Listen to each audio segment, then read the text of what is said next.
तो 3 साल से सऊदी अरब में जॉब कर रहा था, बट इशू ये था कि वहाँ पे इतनी कोई अच्छी अर्निंग भी नहीं थी। तो मैं सोच रहा था कि कोई ऐसा ही काम किया जाए कि मैं अपने घर में बैठ के, अपने कंट्री के अंदर ही बैठ के जो है वो अर्निंग करूँ। मुझे कहीं से पता चला नेबलर्स का, तो नेबलर्स का एक सेमिनार हो रहा था इस्लामाबाद में। वहाँ मैं अपने अंकल के साथ उधर चला गया इस्लामाबाद में। होलसेल मॉडल के अंदर जो सबसे मुश्किल काम होता है वो मुझे मिलने लगा ब्रांड से अप्रूवल लेना। अच्छे जा रहे हैं, हमारे पास यूके की भी क्लाइंट है होलसेल बिजनेस के और यूएसए के भी। सबसे पहले ज़रूरी जो है मेंटोरशिप होती है। बस इतनी इंग्लिश चाहिए होती है कि आप क्लाइंट को बात समझा भी सकें और उसकी बात को समझ भी सकें। मंथली मेरी जो है वो अल्हम्दुलिल्लाह 2000 प्लस जो है डॉलर में है।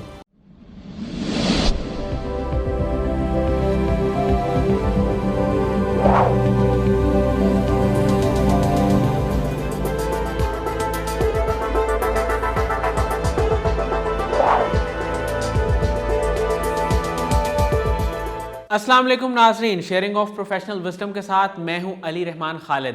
आज जो मेहमान हमारे साथ मौजूद हैं वो ख़ास चकवाल से हमारे लिए यहाँ पे तशरीफ़ लाए हैं। हम इनसे जानेंगे कि इन्होंने ई कॉमर्स को क्यों ज्वाइन किया। हालांकि ये सऊदी अरब में जॉब कर रहे थे और पैसे भी कमा रहे थे, लेकिन कोविड में इन्होंने सोचा कि ये पाकिस्तान आएँ, और जब पाकिस्तान आके इन्होंने अर्निंग का सोचा तो पहली चीज़ जो इनके जहन में आई वो थी ई कॉमर्स, कि ई कॉमर्स को किस तरह सीखा जाए और सीख के इससे अर्निंग की जाए। इस सिलसिले में इन्होंने बहुत मेहनत की और पेशेंस के साथ अपने काम को जारी रखा। आज ये माशाल्लाह अर्निंग भी कर रहे हैं और बतौर virtual assistant wholesale business के एक्सपर्ट माने जाते हैं। आइए इनसे मुलाकात करते हैं और जानते हैं। बहुत बहुत शुक्रिया फैसल हयात साहब आपकी तशरीफ़ आवरी का। सर, सबसे पहले तो मुझे ये बताइएगा कि आप सऊदी अरब में मुकीम थे, फिर वहाँ से आप पाकिस्तान आए और आपने आके ई कॉमर्स को ज्वाइन किया। ई कॉमर्स को क्यों ज्वाइन किया, कोई और काम क्यों नहीं किया? एक्चुअली मैं तो 3 साल से सऊदी अरब में जॉब कर रहा था, बट इशू ये था कि वहाँ पे इतनी कोई अच्छी अर्निंग भी नहीं थी और 2 साल बाद फिर घर को आना पड़ता था। तो मैं सोच रहा था कि कोई ऐसा ही काम किया जाए कि मैं अपने घर में बैठ के, अपने कंट्री के अंदर ही बैठ के जो है वो अर्निंग करूँ। तो हुआ ऐसे कि ड्यू टू कोविड-19 की वजह से मुझे पाकिस्तान में आना पड़ा। सो मैं जॉब वगैरह सर्च करता रहा, बट पाकिस्तान में मुझे कोई ऐसी जॉब नहीं मिली। ठीक है, जहाँ पे भी मैं जाता था वो यहाँ से ये रिप्लाई आता था कि इधर भी हालात इतने अच्छे नहीं चल रहे कोरोना की वजह से, तो डाउन साइजिंग चल रही है। सो मुझे कहीं से पता चला नेबलर्स का, फेसबुक के थ्रू ना। तो नेबलर्स का एक सेमिनार हो रहा था इस्लामाबाद में। तो वहाँ मैं अपने अंकल के साथ उधर चला गया इस्लामाबाद में। तो वहाँ पे जाके जब मैंने देखा लोगों ने अपनी सक्सेस स्टोरी शेयर की, वहाँ पे सारा साथ भी गए हुए थे, इन्होंने अपनी ना सक्सेस स्टोरी शेयर की। तो उससे मुझे रियलाइज़ हुआ कि मैं भी ये काम स्टार्ट करता हूँ। तो उस दिन से ही मैं इनका फ़ैन हो गया था। फिर मैं बेसिकली चकवाल से बिलोंग करता हूँ। सो मैं फिर चकवाल से जेल में शिफ्ट हो गया। मेरा वहाँ पे एक दोस्त रह रहा था, उससे मैंने रिक्वेस्ट की, वो एक पंजाब यूनिवर्सिटी में स्टडी कर रहा था, तो उसके साथ ही मैं रूम पार्टनर में, उसने मेरे साथ शेयर किया और मैं उसके साथ शिफ्ट हो गया। तो मैं वहाँ पे जाके फ़ेस टू फेस क्लासेस लेता था सारा साथ से। सर, आप होलसेल एक्सपर्ट हैं, मुझे ये बताइएगा कि जब आपने ई कॉमर्स को ज्वाइन किया और फिर बतौर वर्चुअल असिस्टेंट अपना काम शुरू किया, सबसे मुश्किल काम आपको क्या लगा सीखने में? होलसेल मॉडल के अंदर जो सबसे मुश्किल काम होता है वो मुझे मिलने लगा ब्रांड से अप्रूवल लेना। तो वो अल्हम्दुलिल्लाह हम ले लेते थे। फिर मैंने अपनी एक छोटी सी टीम बिल्ड की। तो बिकॉज़ आपको पता है कि ये होलसेल जो मॉडल है ये एक टीम वर्क के साथ जो है ग्रो करता है, क्योंकि हर बंदे की डिफरेंट एक्सपर्टीज़ होती है। कोई कम्युनिकेशन में अच्छा है, कोई टेक्निकल टेक्निक्स में अच्छा है, कोई डिफरेंट मॉडल्स में अच्छा है, डिफरेंट टेक्निक्स में अच्छा है। तो फिर इस सूरत में मैंने अपनी टीम बिल्ड की और अल्हम्दुलिल्लाह होलसेल बिज़नेस में हम अच्छे जा रहे हैं। हमारे पास यूके की भी क्लाइंट है होलसेल बिज़नेस के और यूएसए के भी। ठीक है, और लोग जो है ज़्यादातर कहते हैं कि यूएसए में होलसेल बिज़नेस करना चाहिए, यूके में नहीं करना, बट हमने यूके में किया, अल्हम्दुलिल्लाह हम सक्सेसफुल जा रहे हैं। और जो मंथली अर्निंग है जो हमारे क्लाइंट है उसकी 2000 पाउंड्स प्लस जा रही है यूके होलसेल मॉडल के अंदर। सर, आप मुझे ये बताइएगा कि वो कौन से ऐसे स्किल्स हैं जिसने आपको इस काबिल बनाया कि आज आप ई कॉमर्स में इतनी कामयाबी से काम कर रहे हैं? वो स्किल कौन से हैं? स्किल यही है कि सबसे पहले ज़रूरी जो है मेंटोरशिप होती है। मुझे मेंटोरशिप जो सारे साथ समझे थे उन्होंने बहुत मोटिवेट किया। ठीक है, और दूसरी जो स्किल थी कि मैं बहुत ज़्यादा इसके ऊपर वर्किंग करता था, लाइक 18 घंटे मैं कंटिन्यूसली काम करता था और ईवीएस भी देखता था और डिफरेंट जो है यूट्यूब के ऊपर वीडियो देखता था, और जो भी जहाँ भी मैं स्टक होता था अपने मेंटोर वगैरह से हेल्प ले लेता था। तो इस तरह की चीज़ें थी जिनसे मैं सक्सेसफुल हुआ।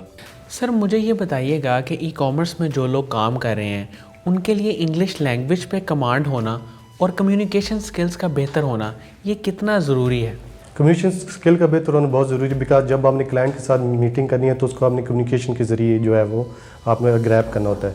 तो इस इंग्लिश कम्युनिकेशन में इसमें आती है, बट ऐसे हाई मतलब इंग्लिश नहीं चाहिए होती, बस इतनी इंग्लिश चाहिए होती है कि आप क्लाइंट को बात समझा भी सकें और उसकी बात को समझ भी सकें, और उसमें मेन जो चीज़ है वो कम्युनिकेशन पे आपका फोकस होना चाहिए। सर आपकी इस वक्त मंथली अर्निंग कितनी है? मंथली मेरी जो है वो अल्हम्दुलिल्लाह 2000 प्लस जो है डॉलर में है, ठीक है। तो इससे कम जो है मैं अर्निंग सऊदी अरेबिया में कर रहा था, तो ये मतलब इधर आके मुझे बहुत अच्छी अर्निंग मतलब हो रही है, और मतलब है बहुत जो है मैं सक्सेसफुल जा रहा हूँ।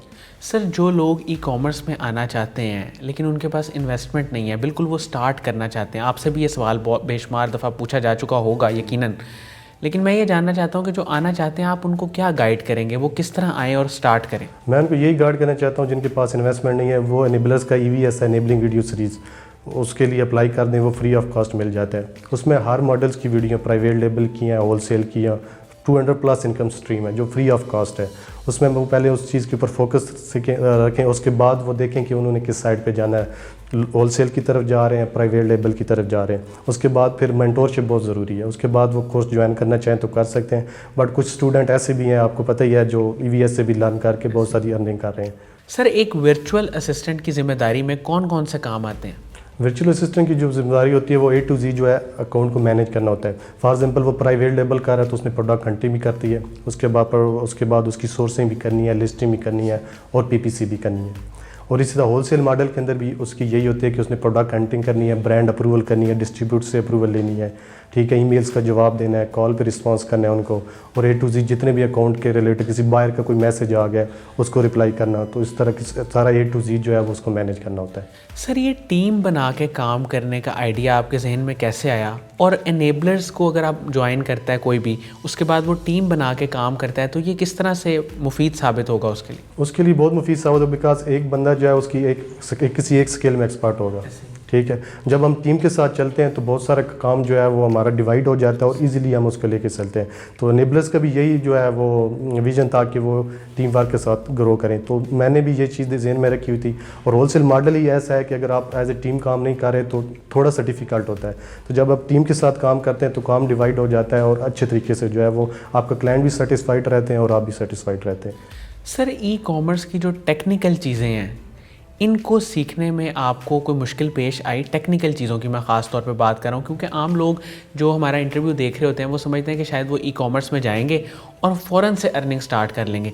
क्या ऐसा मुमकिन है? नहीं, ऐसा मुमकिन नहीं है। एक्चुअली मेरा ये हुआ था कि मुझे तो जो क्लाइंट मिल गया था वो आफ्टर जो मेरी सेकंड लास्ट क्लास थी वो क्लाइंट मिल गया था, लेकिन ये है कि इसके अंदर मिनिमम जिस तरह सारा साथ कहते हैं कि आपको मिसिंग पर्सन बनना पड़ता है 6 मंथ तक आपको बाकी चीज़ों से अवॉइड करना चाहिए और सिर्फ इसी के ऊपर फोकस रखना चाहिए, ठीक है। देन जाके बंदा सक्सेसफुल होता है। इतना ईजी नहीं है या ओवरनाइट नहीं है कि बंदा बस कोर्स करे और साथ ही बंदा सक्सेसफुल हो जाए। लोग हो जाते हैं, लेकिन हर बंदे की अपनी स्किल होती है, हर बंदे की अपनी स्ट्रगल होती है, हर बंदे की अपनी लक होती है। तो जितनी हम स्ट्रगल करेंगे इतनी जल्दी इसमें हम इंशाल्लाह सक्सेसफुल हो जाएंगे। सर इस सारे काम में आपको सपोर्ट किन किन लोगों ने किया? इस सामने मेन जो सपोर्ट की है वो मुझे सारा साथ हमजे ने की है। इन्होंने मुझे ना एक एज ए भाई की तरह ट्रीट किया, ठीक है। मैं जब भी कोई भी इशू आता था इनसे पूछता था, इन्होंने मुझे बता देते। तो मतलब मैं एज ए स्टूडेंट इनके पास आया था, ये मेरे सर भी हैं और मेरे भाई भी हैं। तो मोस्टली जो उन्होंने मुझे सपोर्ट किया सारा साथ हमजे मिर्ज़ा ने किया, और मैं आज उन्हीं की वजह से यहाँ पे और आपके सामने हो सक्सेसफुल हूँ। सर साकिब अज़हर साहब का एक विज़न है, वो लोगों को इनेबल करना चाहते हैं, उनके विज़न को आप कैसे देखते हैं? साकिब अज़हर साहब का बहुत अच्छा विज़न है, स्पेशली उन लोगों के लिए जो आउट ऑफ कंट्री हैं, जो फॉरनर हैं। क्योंकि आउट ऑफ कंट्री जाके हम लोग धक्के खाते हैं। जब नॉर्मली लोग क्या करते हैं, अपनी ज़मीनें बेचते हैं, जेवर बेचते हैं और फिर वो बाहर चले जाते हैं, वहाँ पे सिक्योरिटी गार्ड की जॉब कर ली या मतलब कुछ भी इस तरह की जॉब कर ली, छोटी मोटी। लेकिन साकिब अज़हर साहब बहुत अच्छा जो है वो विजन लेके आए हैं कि आप अपने मुल्क के अंदर बैठ के अपने मुल्क के लिए भी अच्छा करें और अपने के लिए। तो ये साकिब अज़हर साहब का बहुत अच्छा विजन है, और थैंकफुल साकिब अज़हर साहब जिन्होंने हमें एक अच्छा ई-कॉमर्स प्लेटफॉर्म दिया कि हम जैसे लोग जो कि आउट ऑफ कंट्री में जाके अर्निंग करते थे, उतनी अच्छी अर्निंग नहीं करते थे। बस लोगों को पता होता है कि बंदा बाहर गया हुआ, बट इतनी अर्निंग अच्छी नहीं होती थी। अल्हम्दुलिल्लाह उससे ज़्यादा अच्छी अर्निंग हम पाकिस्तान में कर रहे हैं। तो ये इनका बहुत अच्छा विजन है, अल्लाह पाक इनको इसमें और कामयाबी अता फरमाए। बहुत बहुत शुक्रिया फैसल हयात साहब आपकी तशरीफ़ आवरी का। नाज़रीन, मुझे उम्मीद है कि जो लोग होलसेल बिज़नेस मॉडल के बारे में जानना चाहते हैं और ई कॉमर्स के बारे में जानना चाहते हैं, उनके लिए इंटरव्यू इंतहाई मुफीद साबित होगा। अपना बहुत ही ख्याल रखिएगा। अल्लाह हाफ़िज़।